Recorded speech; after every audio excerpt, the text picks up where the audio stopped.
Прошката е един от най-важните аспекти на духовното ни израстване. Прошка не означава, че казваме това, което направи е наред. Не значи, че трябва да останем с човека, чието поведение е било болезнено за нас. Това, което прошката означава, е, че желаем да се освободим от токсичните енергии на стария складиран гняв, негодувание и упрек. Необходимо е да се върнем към състоянието на мир, дадено ни от Бог, чрез процеса на прошката. Каня ви да се освободите. Отпуснете се, може да си намерите удобно място да си полегнете или пък останете седнали. Изключете телефона и просто се насладете. Позволете си да получите.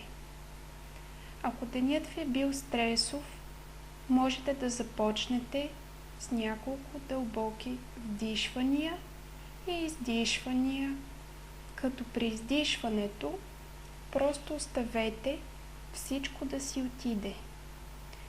Вижте и си представете как се намирате на красив плаж, а красивият изцеляващ океан е до вас.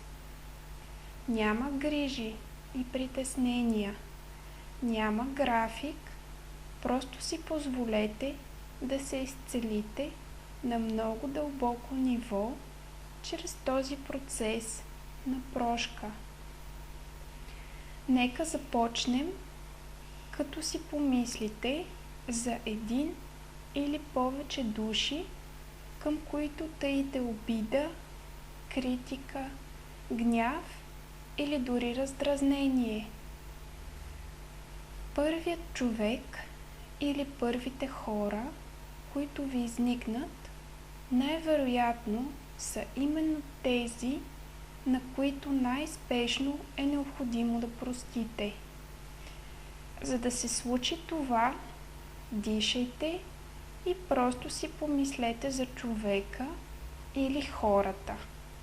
Позволете си да видите в окото на ума си или просто да почувствате искрата от божествена светлина вътре в този човек или тези хора.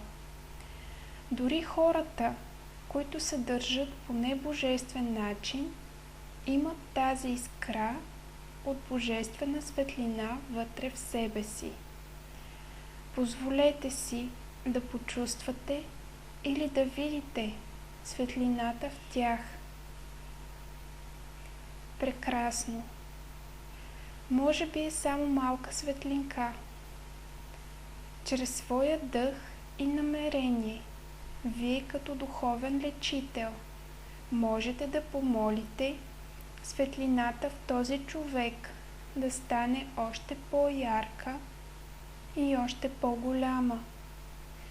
Така помагате на този човек да се изцели, като озарявате светлината вътре в него, като я правите по-голяма и по-ярка, така че тя да изпълни цялата вътрешност на тялото му. Светлината става дори още по-голяма и още по-ярка, докато надхвърли очертанията на тялото му и продължава да става по-голяма и по-ярка, докато вие вече дори не виждате очертанията на тялото, а там има само светлина. Може би е голямо кълбо от светлина, или пък светлината е толкова наситена, че заема цялото пространство около човека. Сега ви молим да проявите желанието да встъпите в тази светлина.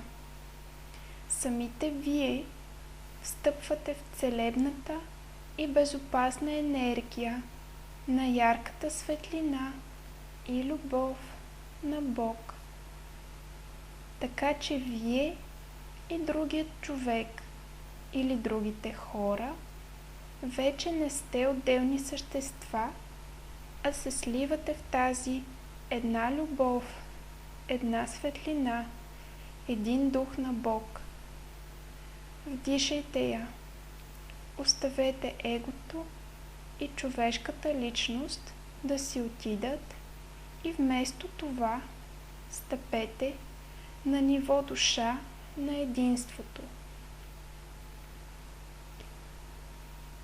И в това пространство, в този свят момент, където има една любов и една светлина, позволете на Архангел Михаил и неговият лекуващ отряд от милост и изцеляващият Архангел Рафаил да ви пречистят физически, емоционално, психически, духовно, интелектуално и по всеки начин.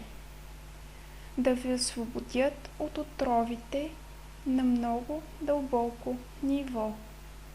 Да ви помогнат да се освободите от всеки стар складиран гняв, осъждане, чувства на предателство, липса на прошка, раздразнение, стрес, съжаление или вина, свързани с който и да е човек, в който и да е живот, включително и с вас самите.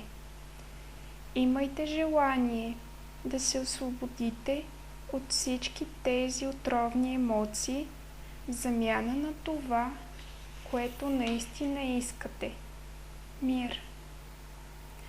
Мирът на Бог е вътре във вас сега. Мирът на земята се случва постепенно чрез всеки един човек, като това започва от вас.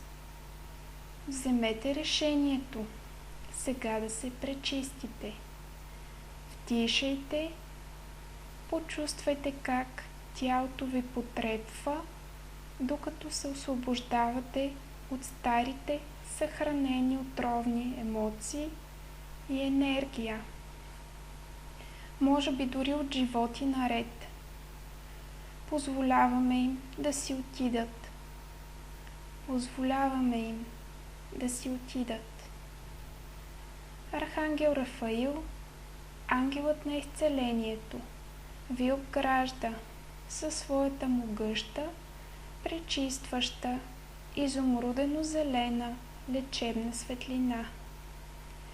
И докато вдишвате тази изумрудено-зелена светлина, привлечете я навътре в своето тяло и тя автоматично се насочва към местата в тялото ви, които най-много се нуждаят от целебна енергия, като това може да бъде и цялото ви тяло. Позволете на енергията на Архангел Рафаил да изцели, възстанови, балансира, оживи всяка клетка на прекрасното ви тяло, дарено от Бог.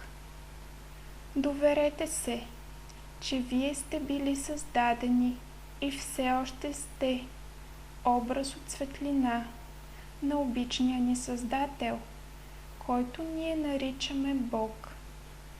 Знайте, че вие сте съвършени, завършени и цялостни по всеки начин, във всяка клетка.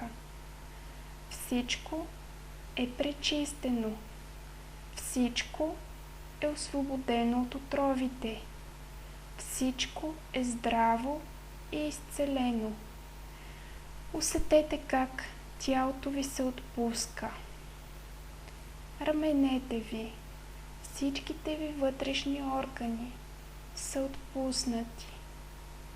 Всяка част от вас чувства мира в ума, в тялото и в сърцето. Мир за вас, Мир за семейството ви. Мир за всички, които обичате. За обществото ви и за света. Нека усещате мира във всичко, което правите. Нека влагате мира във всяко взаимодействие. Нека имате желание да се освобождавате, вървейки през живота и изграждайки различни връзки.